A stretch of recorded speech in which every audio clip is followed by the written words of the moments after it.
Nah, Ya. sekarang sejak kapan mulai UNA? 2022 itu? 2022 November. November ya? Ya. UNA. Nah, sejak UNA itu diperkenalkan jadi brand, Ya. itu ada peningkatan cukup signifikan. Sekarang kan 2024, sebutlah baru 1,5 tahun ya. Ya. Dibanding dengan 1,5 tahun sebelumnya masih nama Abda, itu bagusan mana? Ada peningkatan, boleh dibilang cukup signifikan. Jadi contohnya jumlah polis kami itu mungkin meningkat 160% kali Pak. Dari 300.000 polisan gitu kan, sekarang kita punya sekitar 800.000 polis. Nah, yang lewat multi finance itu kan sudah pakai asuransi itu. Itu apakah mereka setelah berapa tahun itu sudah nggak melanjutkan lagi? Bagaimana pengalamannya? Rata-rata orang mengambil financing mobil itu 3 tahun, Pak. 3 tahun ya. Sesudah 3 tahun yang memperpanjang asuransinya itu di bawah 20%. Oh. Jadi 80% sebenarnya nggak perpanjang asuransinya Di bawah 20% begitu tidak sudah memperpanjang. lunas. Tapi kalau mobil baru pasti diasuransi, Pak. Walaupun beli cash. Oh ya, Karena mobil baru kan, Pak. mobil baru ya. Jadi mungkin tingkat kesayangan orang terhadap mobilnya 3 tahun. 3 tahun dia bayar ya. Ya, Iya. jadi kalau mobil baru hampir 100% diasuransi. Masih banyak sekali pemilik apartemen yang tidak mengasuransikan isinya. Oke. Padahal kan kalau kebakaran tuh isinya tuh habis semua tuh, Pak. Iya dong, Pak. Dengan rate cuma 1,5 per mil sebenarnya, Pak. 1,5 per mil. Iya. Jadi awareness on insurance ini masih sangat rendah, Pak. Awareness bangsa kita ya, penduduk kita terhadap asuransi umum masih rendah.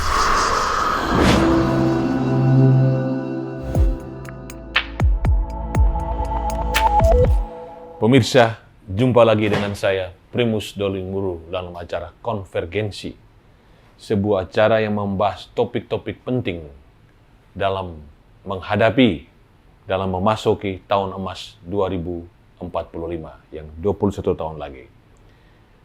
Kali ini kita akan berdiskusi tentang asuransi. Kita kedatangan tamu, Pak Vincent C. Sugianto, CEO dari PT Asuransi Bina Dana Arta. Dan sekarang lagi proses rebranding ya, Ya, Pak. dengan nama Una. UNA ya? UNA. Tulisnya O, UNA Indonesia. Ya.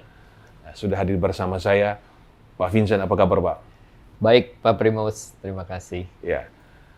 Sedikit sebelum diskusi kita melihat tentang UNA Indonesia. Nah, dalam proses rebranding ini bukan sekedar rebranding tapi transformasi ya. Ya, perubahan total nanti akan dijelaskan oleh Pak Vincent. Ini perusahaan sudah cukup lama, sudah 32 tahun ya. Ya. Nah, ini sudah lifetime itu penting bahwa perusahaan ini sudah diterima oleh publik ya, selama 32 tahun. Didirikan 12 Oktober 1982. Kemudian sekitar 7 tahun kemudian pada tahun 1989 6 Juli ya, listing di Bursa Efek Indonesia. Ya. Dan sekarang tercatat di Bursa Efek Indonesia diperdagangkan dengan kode saham Abda ya. Ya, Pak. Nah, perusahaan ini sudah beberapa kali ganti nama. Nah, coba kita lihat ganti nama. Pada tahun 82 memang didirikan dengan nama Asuransi Bina Dharma Arta. Nah, Dharma ini nama pemilik ya, Dharmala ya, Ya. pemilik. Kemudian 1994 nama berubah menjadi Dharmala Insurance ya. Ya. Kemudian tahun 1999 namanya PT Asuransi Bina Dana Arta Tbk. Ya. Nah, tapi kemudian mengapa UNA nanti Pak Vincent yang menjelaskan. Ya. Tapi ini adalah General Insurance. Ya. Nah, Pak Vincent, ini saya dengar belum lama di Abda ya? Ya, Pak. Di UNA ya? Di Una, Pak. Sebelum di mana, Pak? Saya lama di banking. Sebelumnya tidak pernah punya pengalaman di insurance? Enggak, Pak. So, saya 29 tahun bankers. Bankers ya. Spend most of my career di banking industry. Barangkali sebut nama bank-bank yang pernah, salah satu bank besar yang pernah bekerja. Saya sebenarnya start berkarir di BCA, Pak. Oh, orang BCA. Dari BCA, kemudian saya ke ABN AMRO waktu ABN itu. AMRO, ya. Dari ABN AMRO saya ke Rabobank, jadi dua bank Rabobank. Belanda. Saya sudah Rabobank cobain tuh, Belanda, Pak. Iya. Kemudian dari Rabobank saya ke Commonwealth Bank. Commonwealth Bank, ya. Kemudian I spend most of my career sebenarnya di HSBC, Pak. Jadi di HSBC dari Indonesia saya ke HSBC itu singkatan dari? The Hong Kong and Shanghai Banking Corporation. Itu basisnya di Shanghai. Enggak, Pak. Sebenarnya Hong Kong. headquarternya di London. Di London ya. Tapi HSBC. karena London. historically, ya, Pak. Ya. Oke, jadi udah long time ya di banking ya. Ya. Nah, barangkali bisa dijelaskan tentang UNA nih ya. Ya. Nah, kita kenal Abda sekarang UNA nih. Ya. Why UNA? Jadi kami take over company ini tahun 2022. 2022. Ya, jadi tadinya Abda ini 60% majority share-nya dimiliki oleh Mapfre, yang merupakan insurance company terbesar di Spain. Ya. 30% masih dimiliki oleh the original founding family. So 2022 kami dari Warburg Pincus, which is kami adalah private equity firm nomor 9 terbesar di dunia. Kami membeli perusahaan Abda ini dan kemudian we decided to rebrand it gitu loh, to UNA. UNA ini sebenarnya adalah artinya nomor satu, Pak Primus, seperti Una, nama Pak Primus. Nah, Primus artinya nomor satu. UNA nomor satu. UNA nomor satu. Bahasa tapi Spanyol ya? The female version, ya kan? Female version ya. Kalau the male version is Uno, kenapa the female version? Karena asuransi Uno itu ya? mengayomi. Uno. Ya. Kita sini ada Pak Menteri kita Sandiaga Uno tuh pertama mesti anak pertama dia. Kalau pertama anak mestinya, pertama Pak. perempuan namanya Una. Ya, kalau anak perempuan namanya Una. Ya. Nah, so that's the reason kenapa kita rebrand. Juga memang karena visinya adalah untuk. Tapi sabar, tapi namanya tetap disebut Asuransi Bina Dana Arta, tidak disebut Asuransi Una begitu. Kenapa? Karena merubah nama untuk public listed company merupakan suatu proses yang sangat sulit, Pak, sebenarnya. Jadi nama resminya tetap kita keep sebagai Asuransi Bina Dana Arta, tapi secara branding everything kita sudah pakai Una. Itu pertanyaan bagi kami yang awam ya. Ini kan asuransi, asuransi umum kan. Asuransi umum. Brand itu penting sekali kan. Penting apalagi sekali. kompetisi cukup ketat juga kan. Ya. Nah itu nanti ketika menjual itu sebagai Abda, Asuransi Bina Dana Arta, ataukah sebagai Una? Sebagai Una. Kita sama sekali sudah tidak menggunakan nama Abda di kita punya marketing collateral, kita punya polis, kita punya call center, website, semuanya sudah Una gitu loh. Tapi Abda ini memang masih menjadi nama resmi. Una ya. Ya. Jadi sekarang kan tadi waktu ngobrol sudah insurtech atau belum full teknologi digital dalam mencari nasabah dan pembayaran? Belum, Pak. In process. In process to do that. Ya. Oke. Nah, Una ya. Nah, sekarang sejak kapan mulai Una? 2022 itu? 2022 November. November ya. Ya. Una. Nah, sejak Una itu diperkenalkan jadi brand, itu ada peningkatan cukup signifikan. Sekarang kan 2024, sebutlah baru 1,5 tahun ya. Ya. Dibanding dengan 1,5 tahun sebelumnya masih nama Abda, itu bagusan mana? Ada peningkatan, boleh dibilang cukup signifikan. Jadi contohnya jumlah polis kami itu mungkin meningkat 160% kali, Pak. Dari 300.000 polisan gitu kan, sekarang kita punya sekitar 800.000 polis gitu kan. Dari segi revenue kita meningkat 15%. Nah, apakah karena nama, mungkin overall kali Pak ya, karena it's a new shareholder, it's a new way of managing things gitu loh kan. style management juga sangat berbeda gitu kan. By right private equity style firm itu lebih terbuka lah Pak ya. Kita mungkin lebih demokratis. Demokratis ya. Ya. Tadi sudah menjelaskan tentang komposisi pemegang saham yang pemegang saham pendiri itu masih 30%. Enggak, Pak. Jadi kita Dermawan. beli full pemegang saham yang lama, both original founder sama Mafre. Jadi sekarang Warburg Pincus memiliki 95% saham dari company ini. Publik cuma 4% nih, Pak, sekarang. Yang memang kita mempunyai deadline untuk mengembalikan porsi publik itu sampai akhir tahun ini. Gitu, Pak. Okay. Nah, sekarang ini kita lihat data yang kami siapkan, Pak. Ya. Karena ini menuju transformasi Una ini number one. Ya. Nah, ini kami mencatat, Ya. Pak Vincent bisa lihat, benar nggak ini data? Ini data kita ambil yang publikasi ya. Ya. Tahun 2023, aset Dengan itu bertumbuh ya, 7,8%. Liabilities naik lebih banyak, 15,4%. Ekuitas naik 2,9%. Pendapatannya bagus, naiknya 15,9%. Nah, laba itu barangkali saya tadi periksa, ada penjelasan nggak tentang laba itu barangkali pendapatan dari apa? Atau mungkin Pak Vincent menjelaskan, why labanya? Pendapatan kan naik cukup bagus, tapi mengapa laba bersihnya? Karena we are investing, Mbak, in this company. Investasi kan, ya. So, yang tadi Bapak bilang, sekarang ini the traditional business model dari company kita ini adalah B2B. Ya kan, being a motor vehicle insurance company, the biggest source of business buat kita dapatnya lebih dari leasing company. Yeah. We believe in the mass digital reach to the market, which is seperti Pak Primus juga kan, everything lebih digital gitu sekarang. Yeah. So we invest in our website. Gitu kan, we invest in direct reach to customer, to Instagram, to WhatsApp, and all those.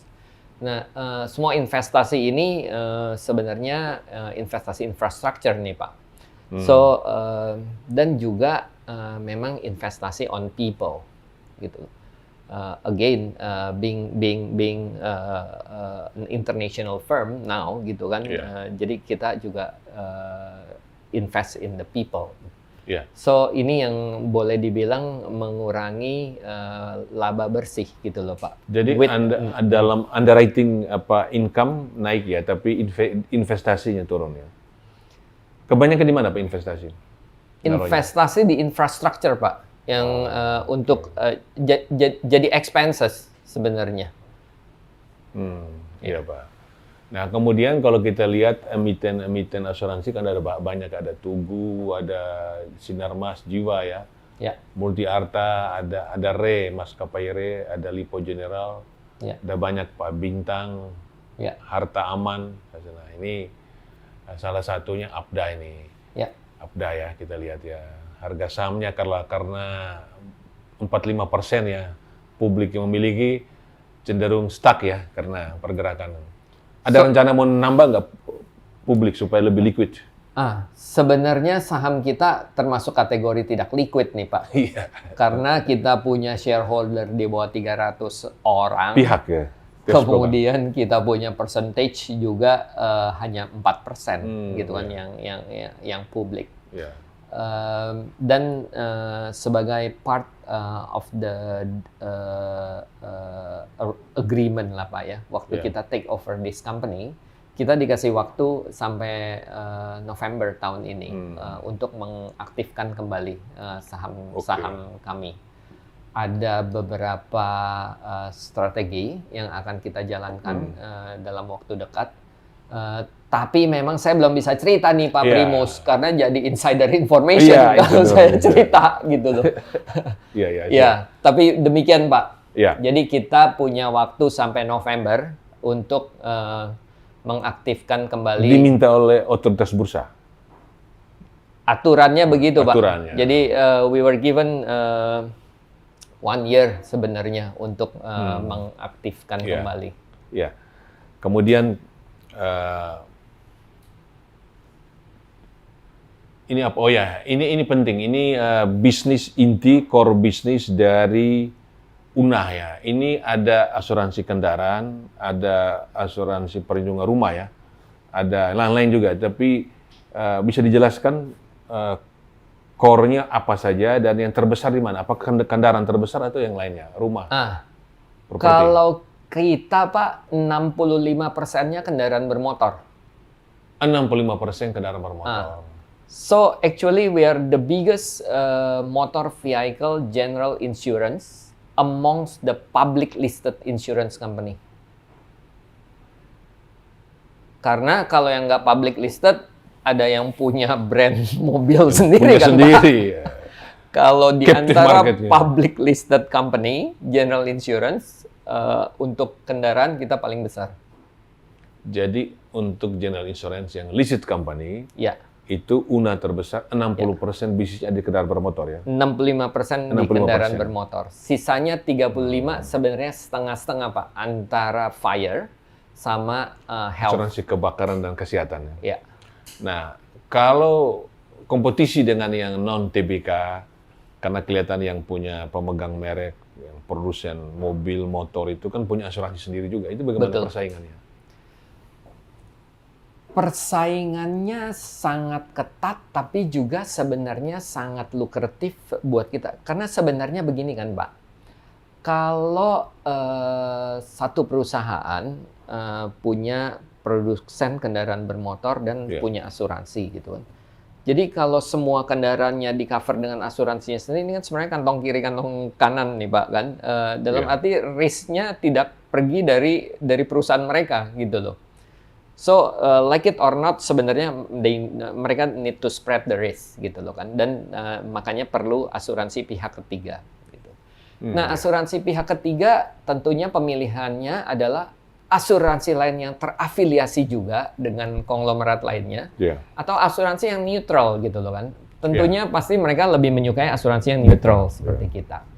Nah, seperti Pak Primus juga mention, untuk asuransi ini kan yang penting juga financial strength kan Pak. Kalau di asuransi kan requirement risk-based capital-nya 120% Pak. Kita sudah 700% gitu loh. Jadi we are way over capitalized gitu loh. Jadi kalau deal sama kita, ya jangan takut nggak dibayar gitu kan Pak, karena because of our capital strength gitu loh. Jadi mungkin dari segi itu tuh Pak, yang makanya kita masih tetap optimis di kendaraan bermotor. Gitu. Jadi Una ini 65% kendaraan bermotor ya, sisanya fire berapa persen Pak? Kebakaran? 15 Pak. 15 ya? Yang sisa? Sorry, dari 35 setengah-setengah lah Pak. Yang satu 17, 35%, yang satu 17, yang satu 18 gitu.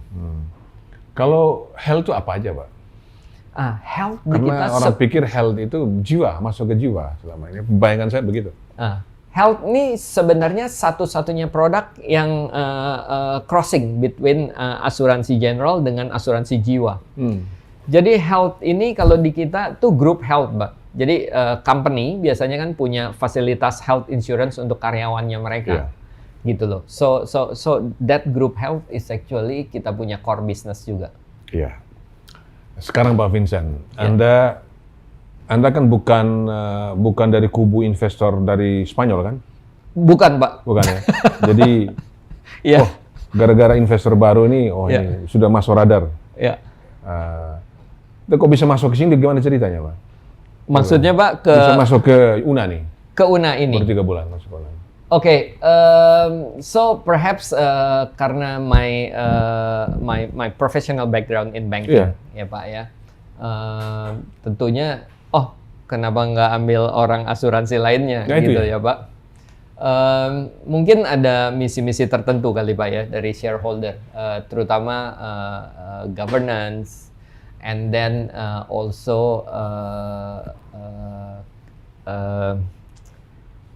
developing new market yang sebenarnya lebih embedded, ya kan Pak. Jadi before joining Una, saya di Bank Jago, gitu kan. Sempat juga bank digital ini. Ya, which is memang part of the biggest digital ecosystem di Indonesia, gitu loh. Jadi memang konsep asuransi ini menjadi sesuatu yang embedded, menjadi bagian dari suatu proses itu memang harus menjadi sesuatu yang mutlak sih Pak. Jadi contohnya bahkan kayak di kita punya asuransi kendaraan gitu kan. Orang cuma beli asuransi kendaraan pada waktu mereka beli mobil gitu kan. Dan di Indonesia, to be specific, pada waktu mereka mengambil pinjaman untuk membeli mobil gitu. Oke. Tapi waktu interview, apakah Pak Vincent ini di hijack itu pas interview dia ada mandat dari shareholder.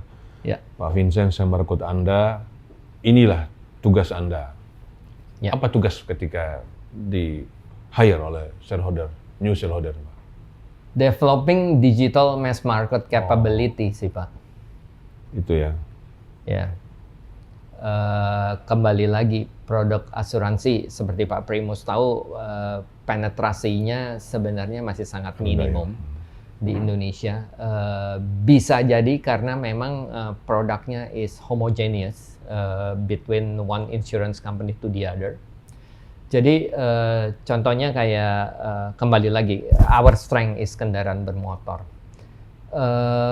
Waktu orang selesai memiliki pinjaman, jarang orang yang tetap continue memiliki asuransi itu Pak. Yeah. Which perhaps it's okay kalau memang mobilnya hanya dipakai berkendara di dalam kota ya Pak. Mungkin the biggest risk, mungkin keserempet motor lah gitu kali. Tapi waktu si pemilik kendaraan itu berkendara keluar kota, itu the risk completely change Pak, ya kan? Jadi waktu itu kita pikir, maybe kita mesti pendekin gitu kan produknya sesuai dengan kebutuhan. Yeah. Jadi waktu itu kita pikir, ini orang-orang yang mudik, ini tentunya perlu asuransi kendaraan gitu waktu mereka mudik.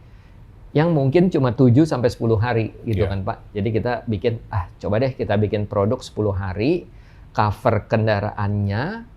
Terus yang lucu gini Pak, kita tanya kan, apa sih the biggest yang kamu takut kalau nyetir mudik? Takut mogok katanya Mbak. Berarti kita kasih roadside assistance gitu kan. We have a subsidiary who specializing in roadside assistance. Jadi kita provide roadside assistance, terus kita juga kasih asuransi kecelakaan untuk pengemudi dan 4 penumpangnya. Yang kita paket itu waktu 10 hari, itu cost-nya ternyata sangat rendah gitu kan. Yang akhirnya kita bilang, udah deh kita coba offer ke market pokoknya di bawah 50.000 gitu kan, 49.000 gitu kan. Supaya tujuannya untuk, supaya orang tahu, asuransi ini bisa dibeli secara lebih affordable gitu. 49.000 sebenarnya is very affordable kan Pak, untuk nyetir keluar kota sekeluarga 5 orang, you cover your car dari kehilangan, dari kecelakaan, dari gitu. Jadi ya itu ini saya coba. cerita mulai dari customer experience Pak. Ya. Nah ini karena bagus pengalaman Pak Vincent ini. Karena yang pengalaman saya mengcover finansial sektor ya, terutama asuransi banking dari tahun 88, 1988. Orang asuransi punya keunggulan, yaitu jago dalam persuasi, gitu kan? Jago dalam jualan bicara. ya Pak? Jago jualan, jago jualan. Jago jualan, oke Pak. Sementara banking itu prudent. Mereka sudah terbiasa dengan governance yang ketat, highly regulated. Nah, sehingga orang bank itu, bagaimana supaya DPK-nya naik? Kita butuh orang yang bisa jualan seperti orang asuransi. Begitu ada kateter governance asuransi, kita perlu orang bank yang bisa jaga governance-nya. Kan begitu kan Pak? Nah itu menarik juga. Apa yang Anda bawa ke perusahaan ini Pak? Experience Anda sebagai bankers. Mungkin exactly yang Pak Primus bilang kali ya, the whole compliance to the regulation, ya kan, and then discipline on kita punya risk-based pricing model, gitu kan. Jadi kalau kasih harga ya berdasarkan perhitungan resiko dong, gitu loh kan, jangan berdasarkan target P&L gitu. Mungkin itu kali Iya. Pak. Juga hopefully dengan pengalaman bekerja di beberapa negara gitu kan, bisa ada culture yang bisa diintroduce sehingga ya mungkin saya lihat arahnya ke situ kali Pak. Ya. Kemudian ini customer experience. Customer Di jalan experience. kita melihat kalau ada tabrakan mobil selalu ribut dan berkelahi. Ah, Di Indonesia ya. ya. Kan Karena nggak gitu punya kan? asuransi itu Nah, Pak. kalau di luar negeri saya pernah lihat, Ya. saya pernah naik mobil Ya. dari Phoenix, Ya. ibu kota Arizona, Ya. ke sebuah kota yang zaman dulu terkenal dengan penganiayaan, Ah. kota cowboy, namanya Tombstone. Oh, Yang oke. cowboy-cowboy nembak-nembak gitu. Jadi kita lihat. Ya. Itu perjalanan sekitar 450 kilo, jadi kita PP, Pak. Ya. Begitu balik ada tabrakan, Pak. Cuma berapa menit selesai kan, Pak. Ya. Ditabrak, mereka langsung telepon itu asuransi. Kebetulan sopirnya orang Indonesia yang mahasiswa di sana, Pak. Ya. Kok cepat sekali, kenapa? Oh, di sini langsung telepon asuransi. Asuransi langsung bawa mobil ganti, dia langsung pindah, ini ditarik asuransi, Pak. Ya. Udah nggak perlu berkelahi, Pak. Nah, Ya. ini bagaimana di Indonesia? Bisa nggak seperti itu, Pak? Jadi tidak ramai. Ini gara-gara berkelahi jadi macet, Pak. Nah, ini gini nih Pak, kan yang menarik nih ya. Tadi Pak Primus juga bilang market terutama. Iya. Indonesia ini satu-satunya negara yang asuransi kendaraan tidak compulsory. Ya kan? Padahal sebenarnya the biggest risk untuk driving on the street adalah orang lain menabrak mobil Anda gitu kan. Yang tentunya sebenarnya kita harapkan orang itu punya kemampuan mengganti gitu kan Pak, kalau nabrak mobil kita. Nah, so this is something yang sooner or later harusnya pasti akan dibuat compulsory.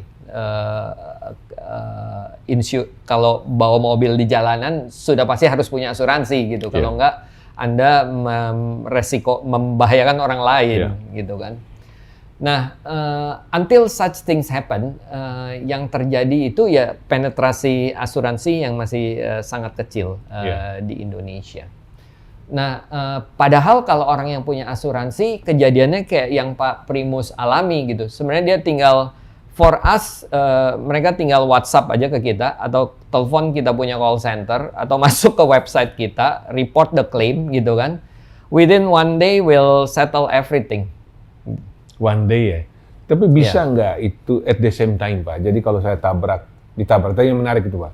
Jadi sial, Pak Vincent, kalau kita ditabrak oleh truk atau bus-bus yang udah nggak jelas, atau metro mini, udah selesai, itu pasti nggak dibayar itu kan, Pak.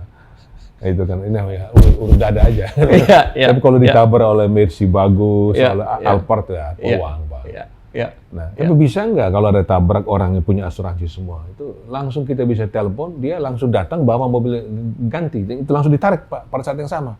Bisa nggak seperti itu? Supaya orang juga, wah, ada guna kita punya asuransi nih, Pak. Pak, sebenarnya ini sesuatu yang sangat menarik sih, Pak. Saya dengar Pak Primus, saya jadi dapat ide nih. Karena sebenarnya yang kita kasih sekarang baru roadside assistance. Iya. Mobilnya kita derek, tapi kita nggak kasih mobil ganti. Nah, itu dia. Jadi mungkin, atau kita kasih uang taksi aja lah kali, Pak. Tapi that's interesting. Thank you for the idea. Iya, karena Pak. misalnya, saya pakai 2 mobil, ganjil genap kan, Pak. Iya. Tapi kan nanti kalau saya punya mobil satu masa asuransi, kan saya akhirnya satu hari nggak pakai mobil, Pak. Mesti diganti lah. Iya. Sebenarnya kita punya klausula pemberian mobil pengganti, gitu kan. Tapi ini sih Pak, tentunya itu hanya diberikan sesudah proses klaim selesai. Nah, itu dia. Jadi what you mention is something very impressive sebenarnya dari customer experience kalau bisa dibawa mobil pengganti saat itu juga. Sebab dengan membawa mobil ganti, dia langsung lihat, Pak. Langsung lihat, benar nggak, ngarang nggak, betul-betul tabrak nggak. Kalau tidak bisa, kalau 2-3 hari bisa ngarang juga kan, Pak, orang bikin. Tapi wah benar ditabrak. Ganti, Pak. Jadi, interesting, Pak. On the spot, Pak. Let me think about it. Iya. Nah, kemudian kalau kita lihat ini tugas Anda untuk melakukan transformasi, tadi dijelaskan ya, digitalisasi ya utama ya, menuju insurtech, karena banking kita banding komparasi di banking, Ada yang langsung digital bank seperti Bank Jago, ada yang digital banking. Dia tidak langsung menutup hanya tidak online semua, tetap offline, kantor-kantor masih ada. Ya. Kayak bank besar seperti BRI bahkan dia masih menggunakan briling dengan tenaga 600.000 orang. Ya. Tapi jelas hasilnya. Tapi pelan-pelan akan menuju ke sana makin kecil ya. Kalau Bank Mandiri malah dia tutup. Jadi ya itu setiap bulan tuh ada yang tutup. Jadi yang kantor-kantor itu makin kecil makin sedikit kan menuju ke sana. Nah, asuransi ini gimana? Menuju insurtech atau tetap aja nanti hybrid? Rasanya kita akan tetap lebih memilih pola yang hybrid, Pak. From a point of view, di asuransi ini proses kontak dengan customer masih sangat heavy ya, Pak ya. Sehingga kita masih memaintain kantor-kantor cabang network kita. Tapi lebih menjadi marketing center gitu loh. Claim itu kita sudah centralize karena sebenarnya claim proses itu sekarang orang jarang lah Pak ya. Di mana kantornya Una mau claim nih gitu loh kan. Jadi rata-rata channel terbesar buat kita claim itu adalah masih 70% telepon, 25% WhatsApp gitu kan. 5%-nya website gitu loh Pak. Jadi interestingly memang people still prefer to call rather than to text through WhatsApp. Kemudian itu soal kompetisi kendaraan ya. Karena ini kan netral ya, tidak punya captive, tidak dimiliki oleh perusahaan mobil atau motor. Ya. Nah itu apa selling point supaya bisa berbeda?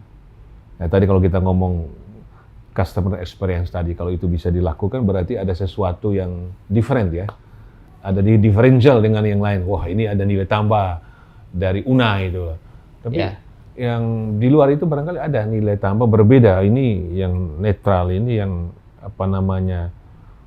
perusahaan asuransi umum yang independen ini justru bisa memberikan sesuatu lebih baik daripada yang ada hubungan dengan pemilik kendaraan. Kalau kita sih Pak ya, saya rasa company ini bisa eksis segini lama. Memang karena operational excellence of the people. Terutama tadi Pak Primus juga bilang, kalau asuransi ada klaim tidak dibayar, wah baru newsnya berisik di mana-mana. Padahal Pak ya, kita bayar klaim itu, asuransi mobil ini average setiap tahun yang klaim itu 30%, Pak. 30% ya? Jadi kalau kita punya 1 juta polis, berarti kan 300.000 tuh Pak. Berarti satu hari tuh yang klaim 1.000 orang sebenarnya tuh Pak. Kalau Bapak nggak dengar ada yang komplain mengenai Una, berarti ada 1.000 orang yang klaimnya diselesaikan dengan puas hari itu, Pak. Iya ya. Karena kalau ada satu yang tidak puas, pasti meledak kan, Pak? Pasti ya. Iya. Iya. So, operational excellence. Jadi memang rekan-rekan yang di operation menurut saya sih ya fantastic lah, Pak ya. Mereka punya komitmen to give the best. Untuk asuransi kendaraan, bukankah itu kita... Jadi pembelian kendaraan umumnya lewat multi finance. Iya Pak. Dan itu langsung paket dengan asuransi. Iya. Jarang sekali orang beli cash, dia cari sendiri asuransi. 25% Pak. 25% ya? Cash market di Indonesia is 25%. Itu kalau dibanding negara lain termasuk gede nggak Pak? Saya nggak punya nih Pak statistik negara lain. Tapi Indonesia 25%, I think it's very good number ya Pak. Iya, saya pernah hadir. Acara pameran itu. Orang-orang yang sama yang nonton di TV itu yang suka pamer, gaya itu langsung. Saya berkes, gaya. Kalau sekarang nggak berani itu Pak. Habis itu. Nggak berani. Sekarang nggak berani itu Pak. Iya. punya duit pun akan ambil leasing. Kerja agak tiarap dulu ya, Iya. takut telusuri ya. Iya. Tapi 25% ya orang ini. Nah, yang lewat multi finance itu kan sudah pakai asuransi itu. Itu apakah mereka setelah berapa tahun itu sudah nggak melanjutkan lagi? Bagaimana pengalamannya? Rata-rata orang mengambil financing mobil itu 3 tahun, Pak. 3 tahun ya. Sesudah 3 tahun yang memperpanjang asuransinya itu di bawah 20%. Oh. Jadi 80% sebenarnya nggak perpanjang asuransinya Di bawah 20% begitu tidak sudah memperpanjang. lunas. Tapi kalau mobil baru pasti diasuransi, Pak. Walaupun beli cash. Oh ya, Karena mobil baru kan, Pak. baru ya. Jadi mungkin tingkat kesayangan orang terhadap mobilnya 3 tahun. 3 tahun dia bayar ya. Ya, Iya. jadi kalau mobil baru hampir 100% diasuransi. Yang ya Iya. Nah, yang multi finance itu setelah Iya. 3 tahun dia nggak lagi bayar itu. Kenapa? Karena kemampuan ekonomi atau kesadaran lebih? Saya Kompleks, terus terang, Pak. Saya terus Kompleks. terang saya bayar, Pak. Terus terang begitu Ya. selesai saya tetap, Pak. Walaupun mobil sudah di atas 5 tahun tetap bayar, Pak. Oke. Kalau of course ini adalah pertimbangan ekonomis kan, Pak. Iya. Antara kalkulasinya sebenarnya simpel kan, Pak. Asuransi komprehensif itu roughly 3% dari harga mobil. Sedangkan TLO itu 0,5%. Kalau menurut saya TLO is a must. Kenapa? Sabar, TLO karena kita Total loss only. total loss Either on- mobilnya hilang atau kecelakaan besar di atas 75%. total loss yang satu namanya all risk ya. Yang satu all risk komprehensif kita Komprehensif. bilangnya, Pak. Nah, kalau yang TLO itu mobilnya hilang. Mobil hilang atau kecelakaan besar. Sehingga damage biaya perbaikan di atas 75%. Kalau menurut saya TLO sih harus, Pak. Karena kalau orang hilang mobil, belum tentu bisa beli lagi. Benar, Pak.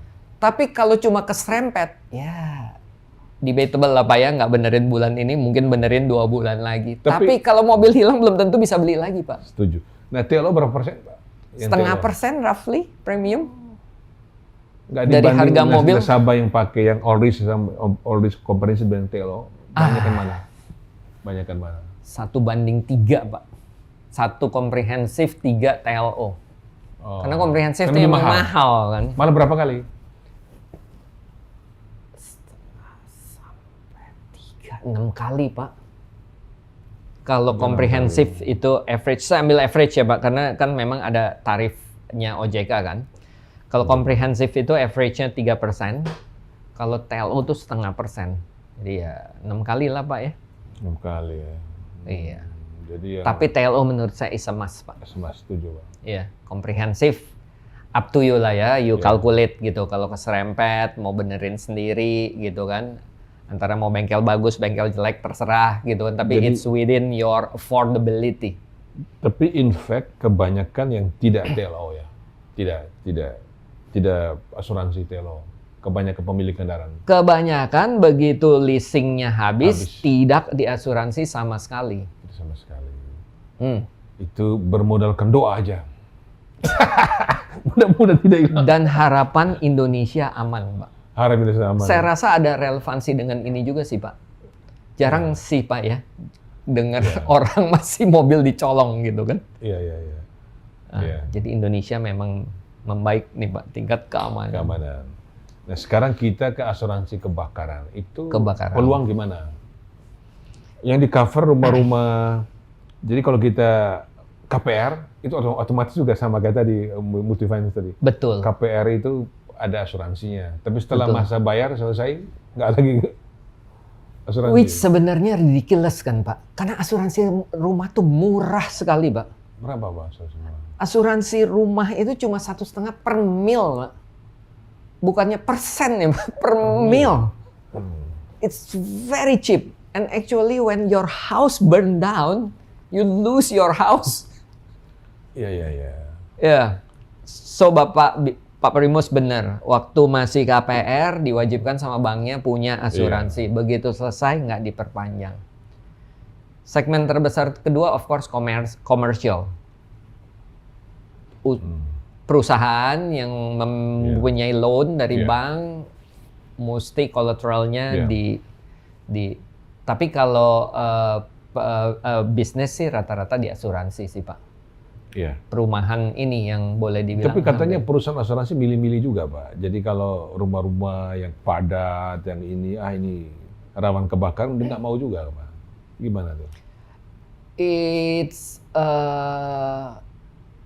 a risk-based pricing sih Pak, mustinya.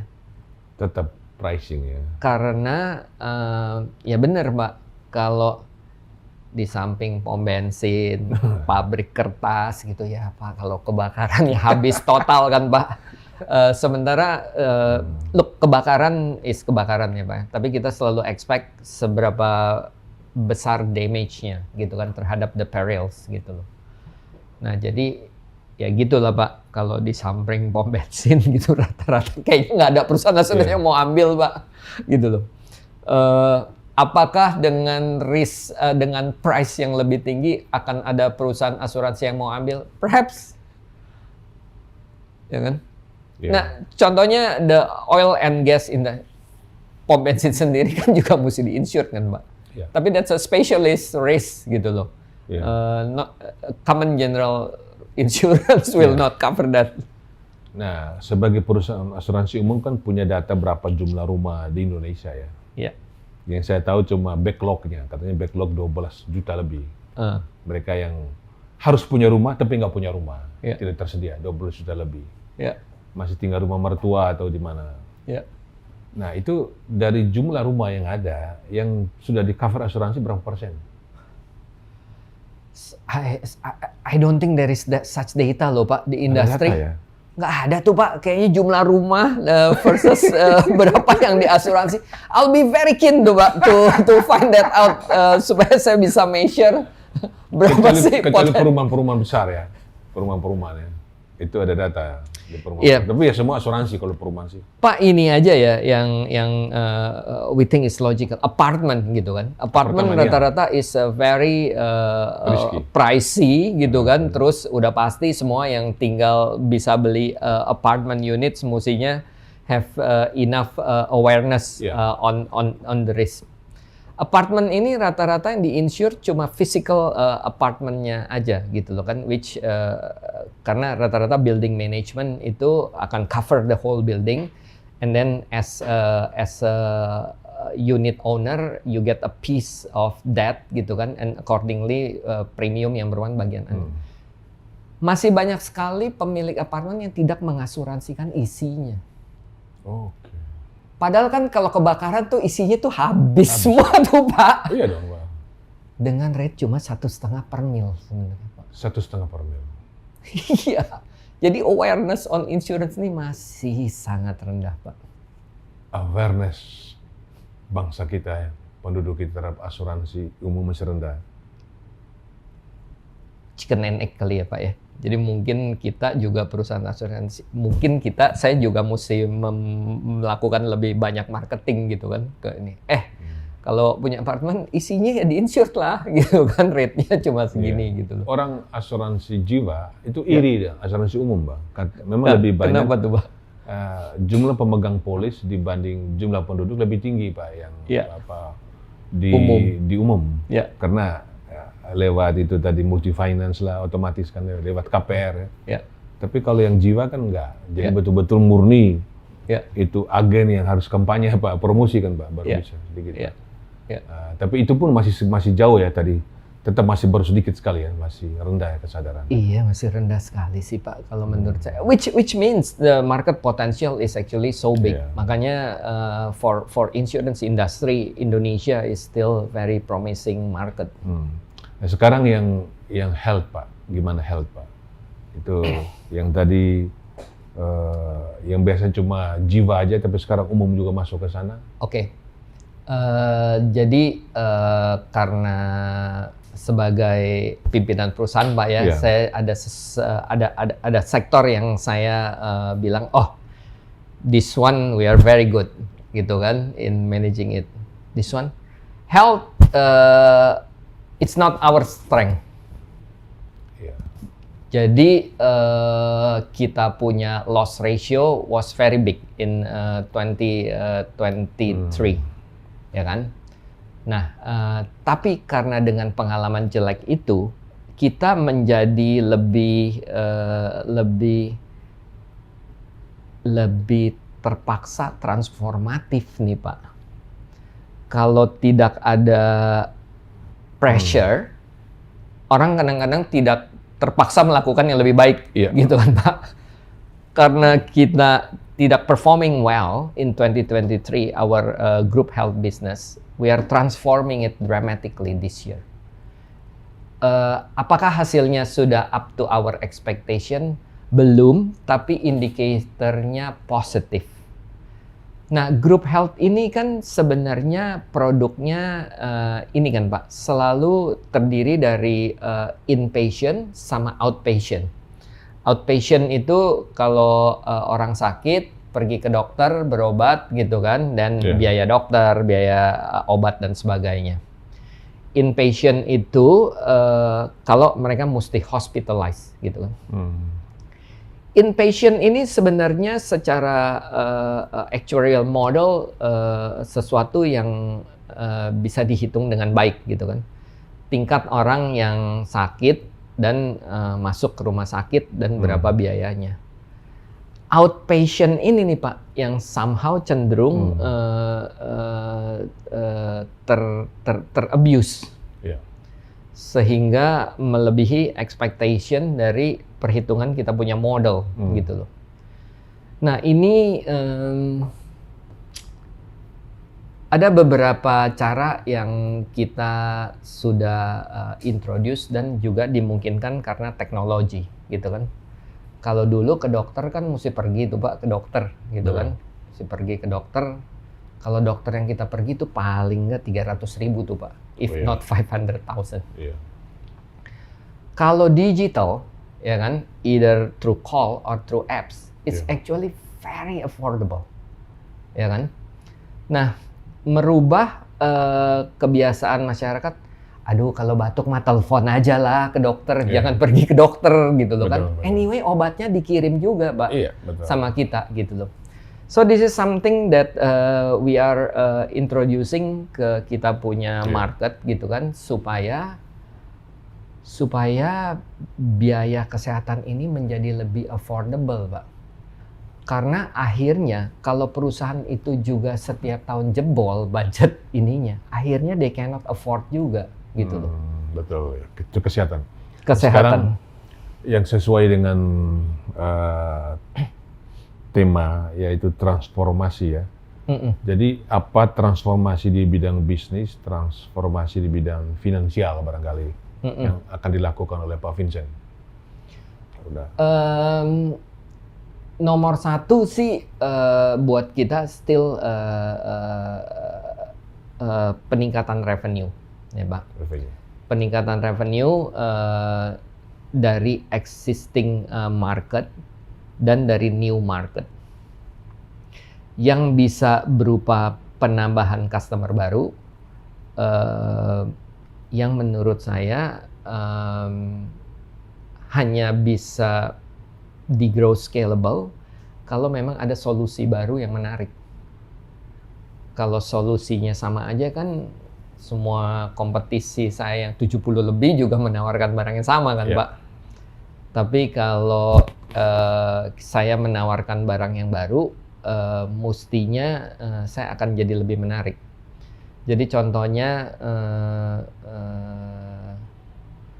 Subaru coming back to Indonesia dengan warranty pemegang merek 3 tahun. 3 tahun orang tanggung lah Pak ya, beli mobil kalau di warranty 3 tahun. Jadi menurut research mereka ternyata market actually expect 5 tahun gitu kan. Nah, karena pemegang merek cuma berani 3 tahun, sedangkan distributor di Indonesia perlu 5 tahun, akhirnya kita yang cover tuh Pak. Tahun ke-4 sampai ke-5 warranty-nya itu sebenarnya di-cover oleh kita. That's not something that any insurance company are willing to do, ya kan? Tapi kita karena kita punya kita punya strength mungkin apa ya, financially we manage to get the right backers juga untuk cover ini, dan we do that gitu. Nah mungkin yang menarik buat Pak Primus, karena Pak Primus masih pakai 2 mobil genap ganjil, adalah electric car.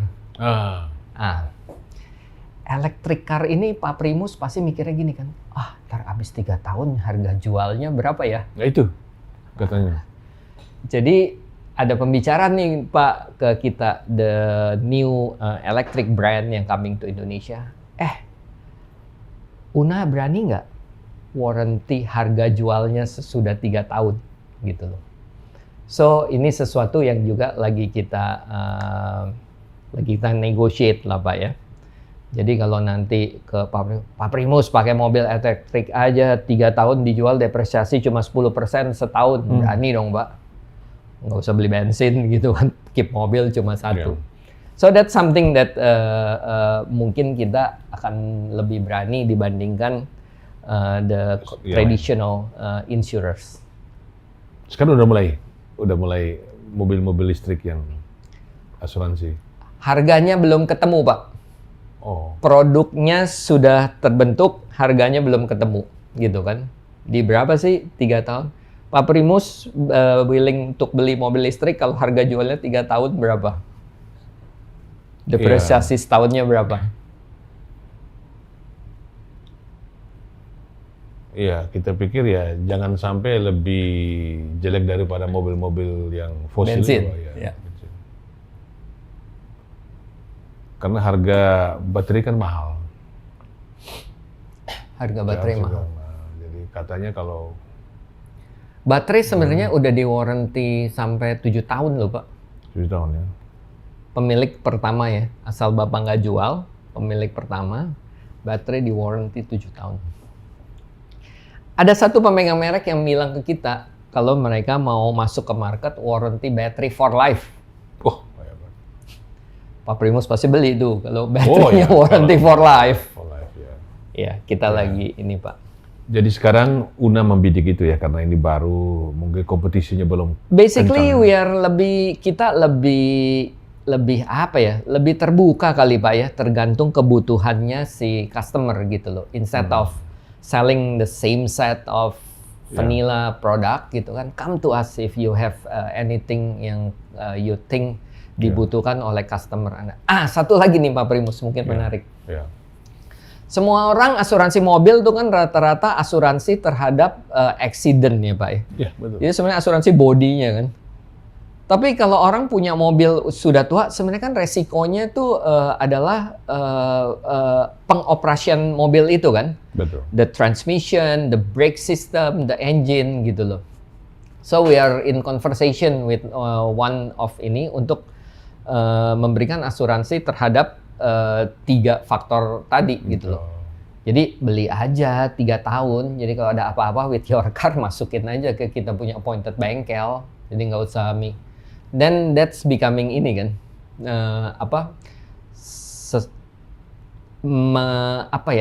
memanage your financial better kali kan, daripada punya mobil tiba-tiba ada yang cost yang meledak gitu. Bayar aja asuransi tahun segini, ada apa-apa tinggal claim. Tapi selama ini kan cuma body kan Pak. Iya, banyak orang perhatikan body, padahal lebih penting mesinnya itu betul. Asuransi engine, transmission, sama brake. Benar Pak itu. Menarik Pak. Benar Pak. Nah kemudian transformasi di bidang teknologi. Ya. Apa yang dilakukan Pak? Sebenarnya teknologi kalau menurut pemikiran kami sih how easy it is to reach us. Karena kebanyakan customer perlu kontak kita dalam 2 peristiwa. 1 pada waktu beli, 2 pada waktu mengklaim. Iya. Gitu loh. Nah, jadi yang seperti tadi kita bilang, the traditional channel adalah call center. Ya kan? Kita punya call center itu 24 jam gitu kan. Kita punya website of course 24 jam.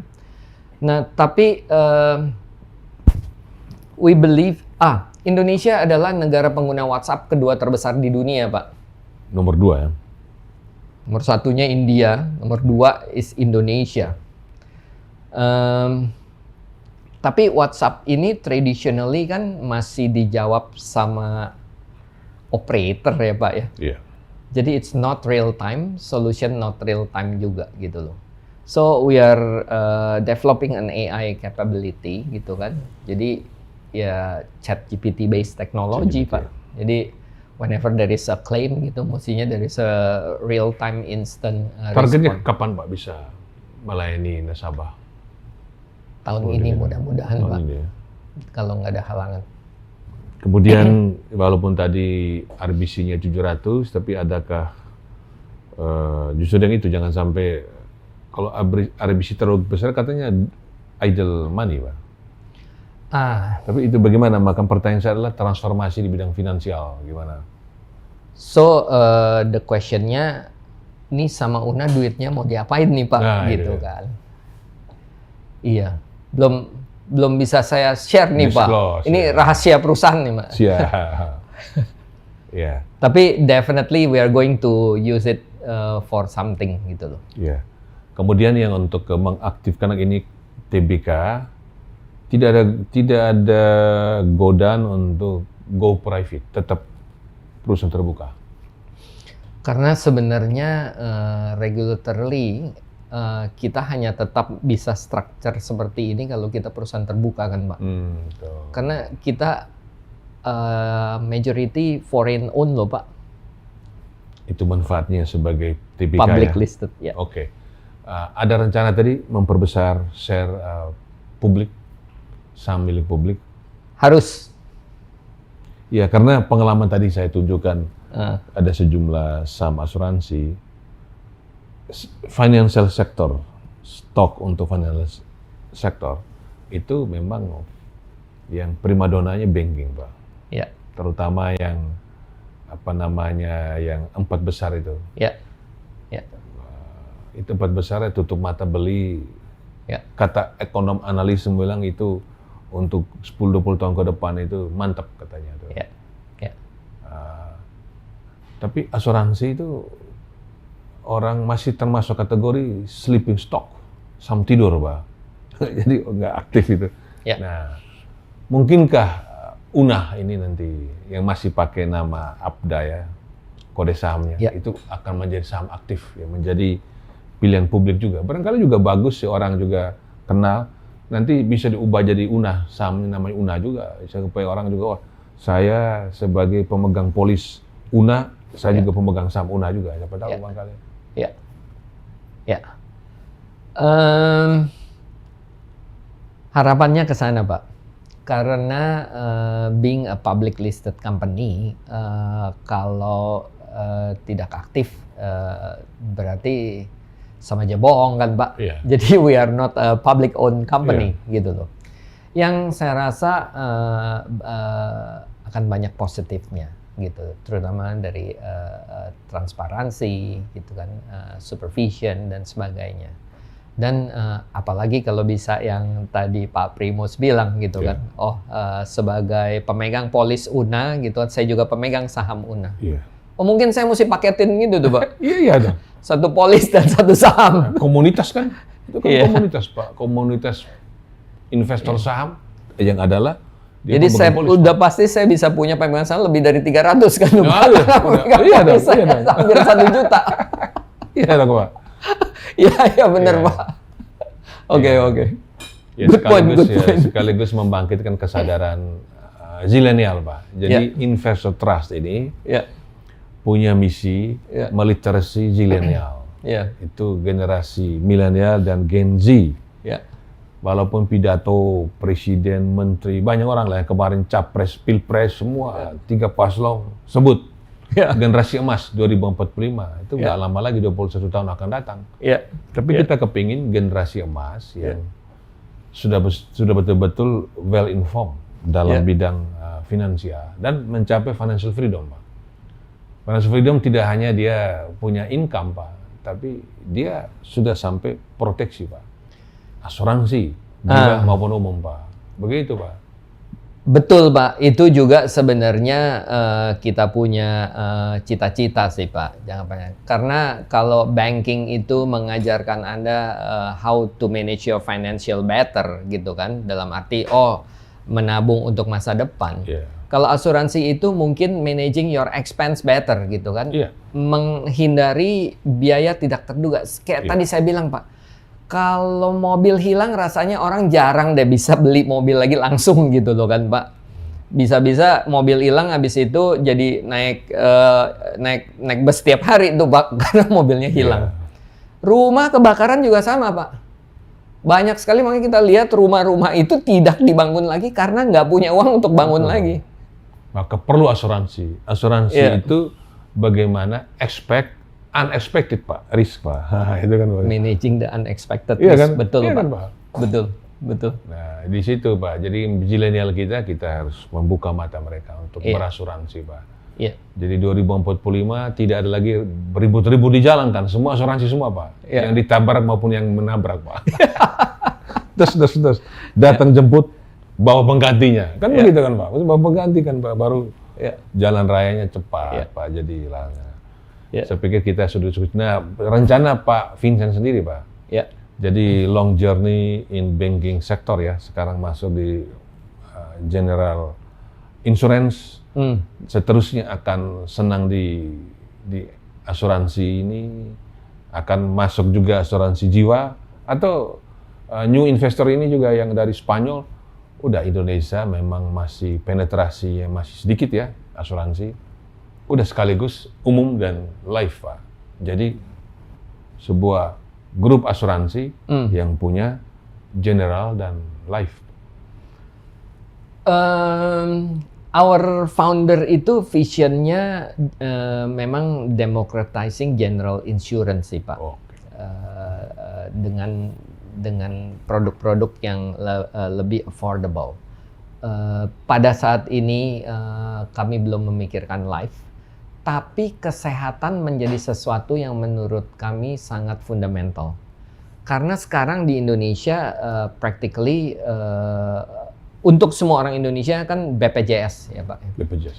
Tapi untuk sebagian kecil masyarakat Indonesia yang bekerja di company yang besar gitu kan akan memiliki asuransi private insurance yang dikeluarkan oleh asuransi general atau kesehatan atau life insurance.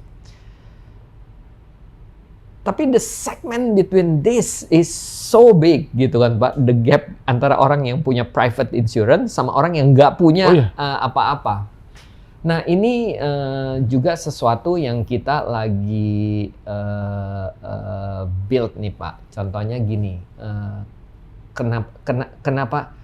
kenapa banyak orang berpikir asuransi kesehatan itu sangat kompleks, ya kan? Seperti Bapak bilang, mesti ada agent yang explain, ini kondisinya begini, kondisinya begini. Jadi kita bikin yang gampang-gampang aja lah Pak. The three biggest critical illness di Indonesia itu kan cancer, heart attack, sama stroke. Cancer, heart attack, sama stroke. Nah kita bikin produk yang simple nih Pak. Beli aja asuransi cancer, ya kan? Bayar sekali one off for illustration ya Pak.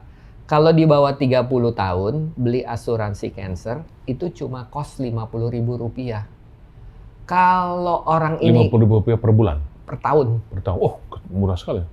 Kalau orang ini kena cancer kita kasih 100 juta. Terserah mau diapain duitnya. Mau dipakai buat pengobat. Jadi nggak kompleks kan Pak. Kalau dikondisikan harus pembuktian seperti apa, berobatnya di mana. Orang jadi because of the complexity, kadang-kadang orang jadi hesitant. Tapi we just get OJK approval actually for this product. I haven't marketed, I'm going to market it soon.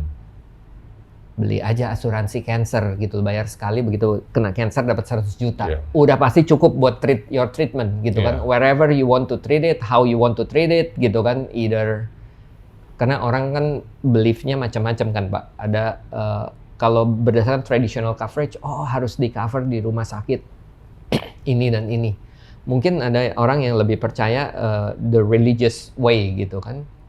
It's okay, use your money for that if you believe you can recover through that. Gitu Pak. So we are simplifying that. Mudah-mudahan apa? Itu Una punya produk CI? Punya.